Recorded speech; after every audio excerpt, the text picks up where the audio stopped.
Hey guys, Jester here. Today I'm going to be going over the World of Greyhawk, its relationship with first and second edition, and the first wave, or actually I guess you'd call it the second wave, of its timeline. So, first edition, um, all the first edition modules that were written in the 70s leading up to 80 and 81, um, they were all, like I said, first edition, and almost all of them were set in the world of Greyhawk. Um, they didn't actually come out with a I don't know what you'd call it. Basically, the official World of Greyhawk folio, which I talked about in one of my previous videos here recently. Didn't come out till 1980, and then the World of Greyhawk boxed set didn't come out until 83. So all of the modules leading up to the folio were actually placed in the World of Greyhawk setting, and they were written that way to begin with. They just never came out with an official folio until 80. Then the so you have all of the modules up until 80 and 81, the folio coming out in 80, the box set coming out in 83, and then pretty much nothing really happened that much until second edition. The exception to that is you had these super modules that came out. So basically, they in '86 they came out with Temple of Elemental Evil, combined it into a Village of Hamlet, and made that a super module. And then they did a series of those with the Slave Lords and with Queen of the Demon Web Pits. And so Queen of the Demon Web Pits was, to my knowledge, the last official Greyhawk thing they did until second edition came out. If I'm wrong, please leave a comment in the comment section and correct me. But in any case, that's to my belief. So then you had the Player's Handbook and the Dungeon Master's Guide of second edition come out in 89, and that kicked off the second wave of World of Greyhawk. It started off with Fate of Istus. Now this was supposed to be basically a linkage between first and second edition. Pretty much you have the introductory to what second edition rules are entwined within the fabric of the actual module, if you can actually call this a module. It's a loosely tied module, but really basically what it is just a bunch of settings that takes you across the world of Greyhawk. It's a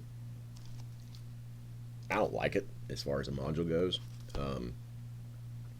It's supposedly a disease has befallen the entire world of Greyhawk, and the characters have got to go and throughout all of the Greyhawk and figure out what causing the disease and then cure it, whatever.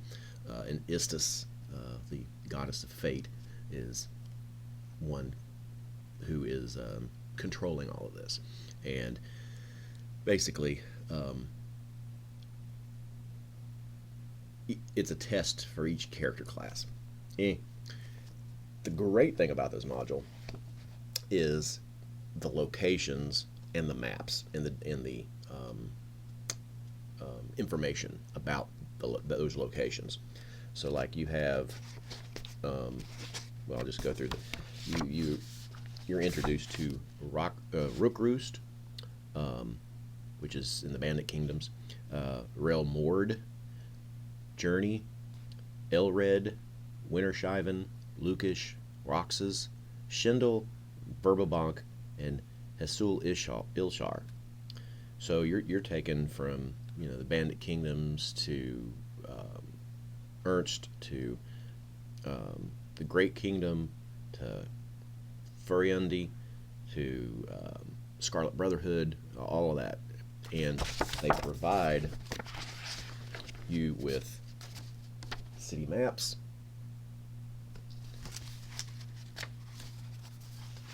and information about each locale. There's Realmord.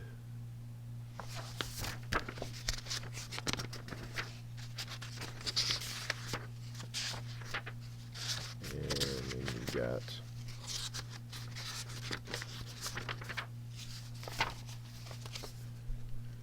Journey. Other people might call it Journ. I'm a big Journey fan from back in the day of hairband rock, so I like to call it Journey, but that's just me. It may actually be pronounced that. I don't really know. I don't really care. That's what I call it. And let's see. Then there's Elred.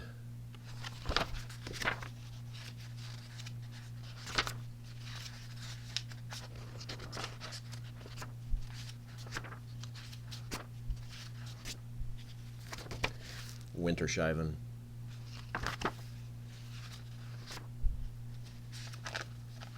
One of my old characters in here.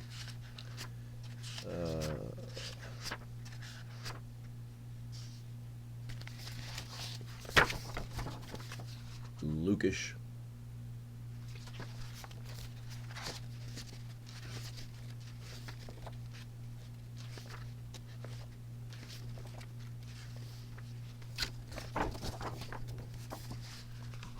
Roxas.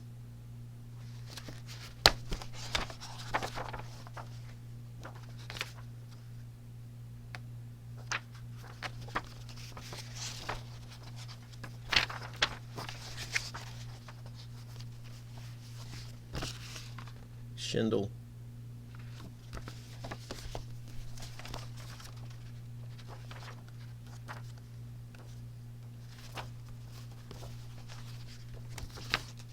Verbabank.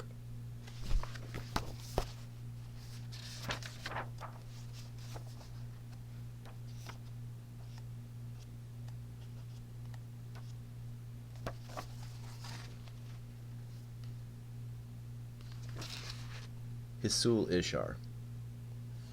So it's great, like I said, for just if you want to know what the cities are supposedly look like and the descriptions of each place or most places in the city, or at least the location names of the places of the locations within the city. Great resource book. So I would actually call this a resource book, not an adventure. If you want to run this as an adventure, that's what it was intended for, but I just didn't like the whole premise of the plague thing, and so I didn't incorporate that into my own personal campaign. All right, so that out of the way. After that, the thing that kind of upheaved the whole Greyhawk world, which a lot of fans of Greyhawk chose not to include in their own personal campaigns, because they just didn't like the way that that TSR took the world at this point. But you had the boxed set Greyhawk Wars. Now you can see I don't got no box left no more. I got the front cover and the back cover. But basically, a worldwide is like World War II for the World of Greyhawk. It took off in this boxed set.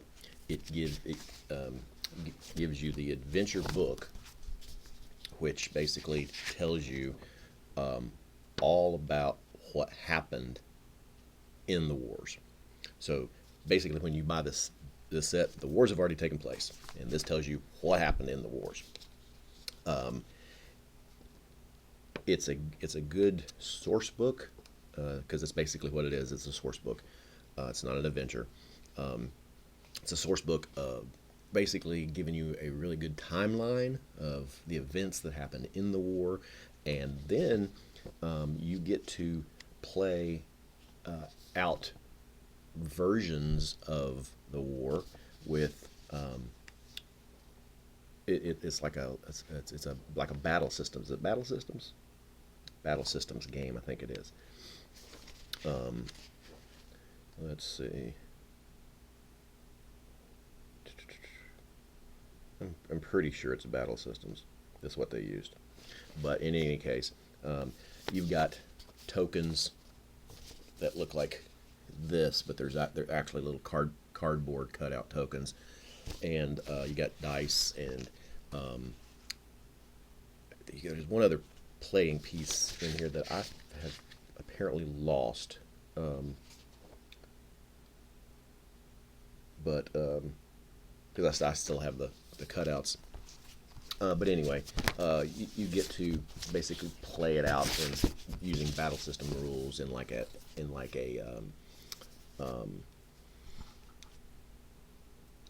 what is that? In like a Warhammer type deal. And so you get a feel of what happened in the war, and it also allows you to basically, using that system, create your own outcome of your own campaign, as opposed to using the outcome they pre-designed in the box set. So that's neat if you want to do it like that. It's also neat to just like reenact, kind of like how back in the day, in the day of my era of comic books, they had you'd get these little Civil War English troops and American troops, and you could reenact the or not Civil War, sorry, Revolutionary War. Get to reenact the battles, or they actually had I'm pretty sure, I believe Civil War little figure dudes as well, and you could reenact those too. But in any case, kind of that theory, but in any case, so that was basically the Greyhawk Wars boxed set, but that kicked off the whole new history line of the World of Greyhawk. After that came WGS1 and WGS2. I don't own WGS1. It's titled 5 Shall Be One, and it's for the first part of a two-part set, this being the second. And it basically is explaining how Istas created the war himself by pretending to be something. The 5 Shall Be One, the characters who are all barbarians from the northeastern part of the World of Greyhawk. They are in search of these 5 blades of Korusk, is what it's called. And the legend states that when the 5 blades are assembled together, then it will summon their lost, slumbering, or trapped, whichever the case may be, god of the North. And so then you have the Howl of the North, which is the conclusion of that. And that basically is what started the Greyhawk Wars. Then you've got Patriots of Ulick, and this is another, just like that. This is another adventure that basically allows your characters to play out parts of the Greyhawk Wars in actual D&D form, as opposed to battle systems form. So where these two books played out the beginning, what kicked off the war, what got it all started, this is a battle basically in Ulick. And and your players get to basically reenact that battle. And again, you know, where Greyhawk Wars set up the timeline of what actually took place, by your characters playing out these modules here, they can actually set their own timeline in the World of Greyhawk, with different outcomes, obviously, because they're playing the modules themselves. Then you've got two really great source books here. You've got Treasures of Greyhawk, and you've got Rary the Trader. Now, Treasures of Greyhawk basically is you've got it's little mini modules are in here. Pretty sure that's what this is. Yeah, mini modules, and in each module you find a unique magical item to the World of Greyhawk. So, you've got, how many do you have here? You've got 1, 2, 3, 4, 5, 6, 7, 8, 9, 10, 11, 12, 13. Yeah, 14 mini modules in here, mini adventures. They're titled A Little Knowledge, Blade Star, The Neagi Nest, The Shroud of Corinne, The Helm of Selnor, Bigby's Modest Home, Terror in the Tropics, On the Town, Crossing into Steel, Face of Zenus, Well of All Heals, The Wizard Isn't Home, All for a Hat, and A Sword for a Hero. And basically, kind of like how in like the folios and stuff, they would give a paragraph or two, sometimes several, descriptions of certain locations within the World of Greyhawk, and give you little tidbits of hints here and there to basically for the dungeon master to flesh out their own adventures within the World of Greyhawk. Basically, what this does, it takes you to different locales throughout the World of Greyhawk, and instead of just giving you the tidbits, you got a whole adventure. A little mini adventure, but it's still a whole adventure. And like I said, you find all kinds of neat little magical items in here.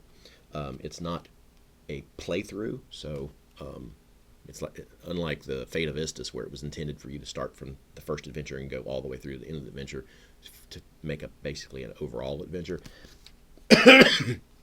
These are meant to be solo shots, except for I think there's maybe two in here that are linked together. Just not just in the fact that you go on the one, and when you get back, the guy in charge of the city is so appreciative that he sends you on another. That's basically all the linkage is there. But in any case, really good source book there for you could do these in one shots, maybe two shots, and you know, your adventurers, if they've never played in the World of Greyhawk before, would, you know, they can kind of get a tasting of the different areas in the World of Greyhawk.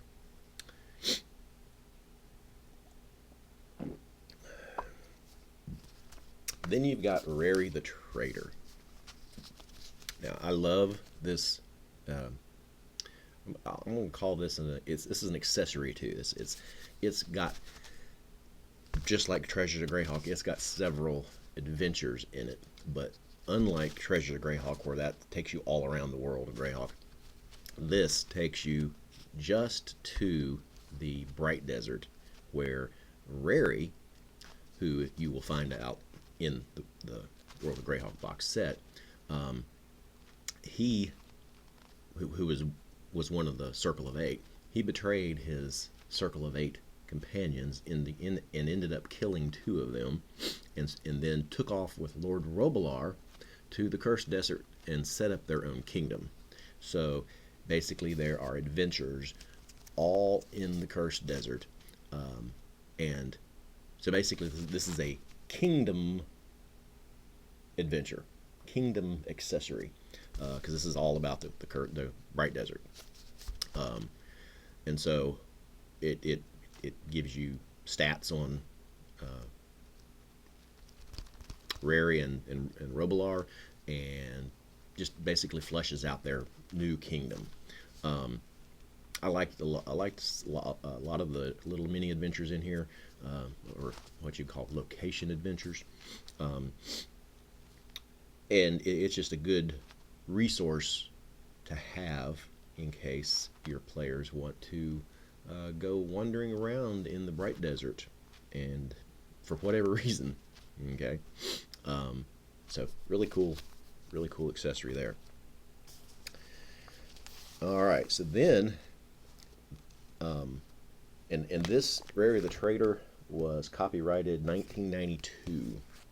So then you've got the Marklands and I Use the Evil. And these are also resource books. Um, these are kind of like the World of Greyhawk box sets, but in much great detail. Um, the Marklands was copyrighted 1993, so that would be 1 year later. Yeah, 1 year later, they came out with these resource books, and basically, the Marklands details Furiundi, and it focuses on Furiundi, and then gives you other information on other locales immediately surrounding it. Um, gives you troop strength of the Kingdom of Furiundi. Um, gives you history from the Greyhawk Wars until now, and then and basically by the time the Marklands here comes out, the Greyhawk Wars is over. The treaty has been signed, and everybody's rebuilding, and so. Like I said, it gives you troop strengths. It gives you descriptions of all of the areas inside of the Kingdom of Furiundi, and gives you basically plot points for the dungeon master to flesh out and set up adventures in his own campaign world. The same is to be said about I Use the Evil. It's the exact same thing as the Marklands, except for this focuses on the territories controlled by Ayuz, the evil god, okay, who's the one who started the whole wars. So it takes you all over his kingdom, gives you his troop strengths, all of his high powered NPCs. Just same thing with the Marklands over there, all the high powered NPCs and everything, or low powered NPCs, whichever the case may be. And both of these are really good in fleshing out those areas of the World of Greyhawk. Then we go to some more adventures. You've got City of the Skulls, and basically what this is, you are going into the capital of Ayuz the Evil, called Dorka. You're going there to basically try to. It's a rescue mission. Lord Homer, I believe his name is, who was the ruler of the Shieldlands, was captured and placed in Dorka and is being tortured, and you are to go there and rescue him. And so, just to give you a little thing on the back here, it says, "Glory, or a fate worse than death, in the world of Greyhawk. The dreadful jails below the appalling City of Skulls, Ayuz's nightmare capital, contain many wretched and desperate captives. Among them is Earl Homer, Knight Commander of the Shieldlands. A brave spy in Doraka has shown the way to find and free Homer. Is your party up to the job of freeing him? King Belvor IV of Furiundi believes so. In the way stand fearsome priests and mages of the Lord of Pain. Ogres, giants, fiends, and worse hinder the struggle to defeat the traps and guardians of Ayuz. Plucking Homer from his grasp will bring great renown, king knighthood, and treasure for those who survive. None has ever escaped Istas' jails. Who will you be the first? Will you be the first? Yeah, they got a typo here. Will you be the first to use stealth or storm to breach them? The City of Skulls presents adventure with a mighty challenge, full of dangers writ large and also unseen until they strike. This adventure is suitable for 6 to 8 characters at levels 9 to 12 and includes pre-generated characters suitable for the quest, player handouts, a unique notoriety system enabling the DM to draw forth Istas' most fearsome guardians, a multi-level dungeon jail, and much more besides. Now is the time for true heroes. Is your party skillful enough to survive and return in triumph? So that's it in a nutshell. The notoriety system that they designed in here, I really like that. It basically, your guys, your adventurers, your players, can't just go busting in and taking things by storm, or they're going to get killed real quick. It's a stealth mission. It's almost like the Navy SEALs sneaking in and trying to get some American hostages out of enemy hands, or go in and assassinate somebody. That's the kind of play this is. And so depending on how many mistakes your player characters make is how high their notoriety is, and the more attention they attract to themselves. So really like that system. Then you've got Border Watch. Now this is designed for, I believe, 1st to 3rd level characters. 1st to 3rd level characters. I love this module. It basically takes you to the border of Furiundi and right across the river into Istas' territory. And again, they're on a mission to accomplish something.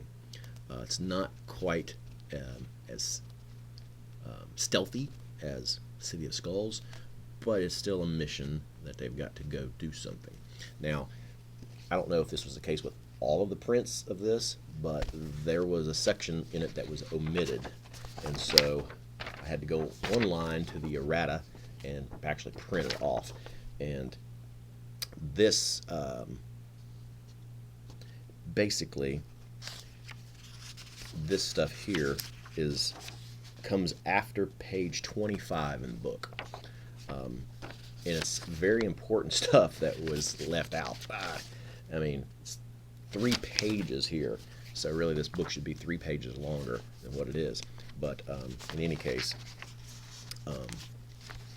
you're going to need that printout, and I'm not sure exactly where you go to now to get it, but I got it off of, this was years ago, this was years ago. I got it off of www.wizards.com/greyhawk/borderwatch.txt. So that's where I got it from. Don't know if that site still exists. If so, awesome. If not, just look up for errata World of Greyhawk Border Watch. Probably that'll get you there. But in any case, great little low-level adventure there, in my opinion.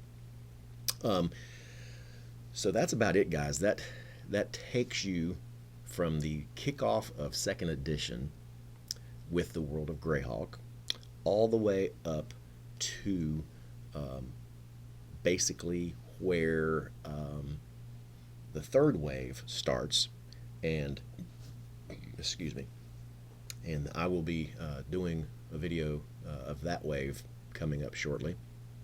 But yeah, that's basically it. I mean, there's tons of plot hooks in the Marklands, and I use the evil for the dungeon masters out there to create scenarios and adventures for their characters to, or for their players to go go do.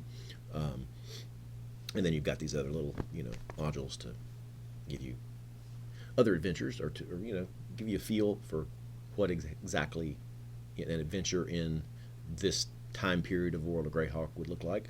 Oh, I do want to comment on one thing. Let's see here. So yeah, so we're going to backtrack a little bit here. Right there. Okay, so you've got City of Skulls was WGR 6, WGR 5,